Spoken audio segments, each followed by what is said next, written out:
સુરત વડોદ ખાતે પાણીની ટાંકીના દાદર સંપૂર્ણપણે જર્જરિત જોવા મળતા જોખમ ઊભું થયું છે, જ્યારે તંત્રએ પણ કામગીરીના નામે ટાંકી અને આજુબાજુ પાલક બાંધી સંતોષ માની લેવાયો હતો.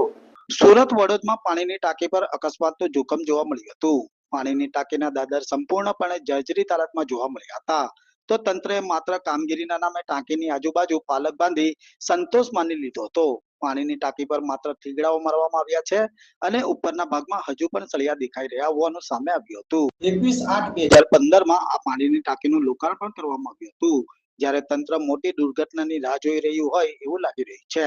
સુરત જિલ્લાના તડકેશ્વર ખાતે પાણીની ટાંકી ધરાશયની ઘટના બાદ પણ સુરતના તંત્રએ શીખ લીધી નથી. આ પાણીની ટાંકીનો રિપોર્ટ નેગેટિવ આવતા ઘણા સમયથી પાણીનો સપ્લાય પણ બંધ કરી દેવામાં આવ્યો છે, પરંતુ બંધ પડેલી ટાંકી પણ તંત્ર ઉતારવા માટે આળસ ખાઈ રહ્યું હોવાનું જાણવા મળ્યું હતું.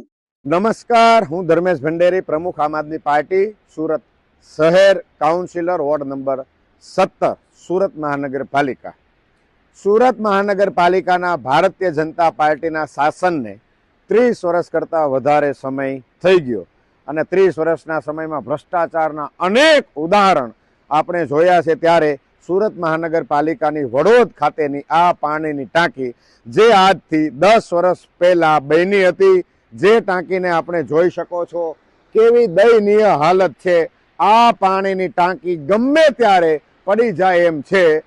2015માં 8મા મહિનાની 21 તારીખે શુક્રવારના રોજ એ સમયના તત્કાલીન મેયર શ્રી નિરંજનભાઈ ઝાંઝમેરાની આગેવાનીમાં એમના પ્રમુખ સ્થાન હેઠળ આ ટાંકીનું લોકાર્પણ કરવામાં આવેલું.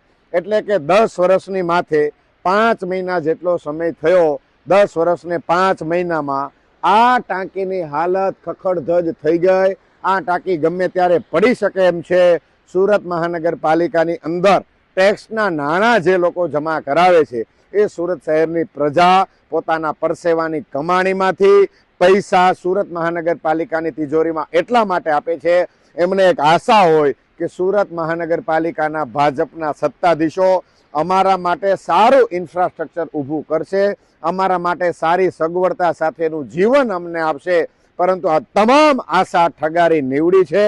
આ સુરત મહાનગરપાલિકાની ટાંકી હજી ભારતીય જનતા પાર્ટીના શાસકો સમજતા નથી કે આને હવે ઉતારી લેવી જોઈએ.